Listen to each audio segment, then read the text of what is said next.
এই মারাত্মক গরমের মধ্যে বাড়িতে আর থাকাই যায় না। আর আজকে কেন জানি না সকাল থেকে শরীরটা ভীষণ খারাপ লাগছিল।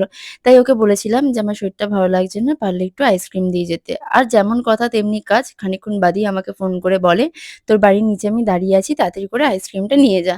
আইসক্রিমের সাথে আরো অনেক কিছু দিয়ে গিয়েছিল। তো সেগুলো নিয়ে আমি জলদি করে ওপরে চলে এসেছি। ওপরে আসা মাত্র দেখি একটা বড় আইসক্রিমের বার এনেছে। আর যেই ফ্লেভারটা আমি খেতে সবথেকে বেশি ভালোবাসি সেটাই এনেছে।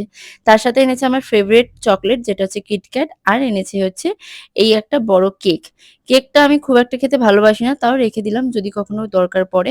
চলো এবার তাহলে আইসক্রিমটা খাওয়া যাক। এই গরমের মধ্যে আইসক্রিম হচ্ছে এখন আমার ফেভারিট খাবার। যেটা খেলে মানে দিনে তো ২-৩ টা করে আমার খেতে লাগছেই। এত গরমের মধ্যে মানে পারছিই না থাকতে। কিছুটা আইসক্রিম এখন বার করে নিয়েছি, ঘরে এসে খাবো। আইসক্রিমটা খাওয়ার পর শরীরটা অনেকটা ভালো লাগছে। যাই হোক তোমরা এই গরমের মধ্যে কি খেতে সবথেকে বেশি ভালোবাসো সেটা অবশ্যই কমেন্টস এ জানিও। বাই।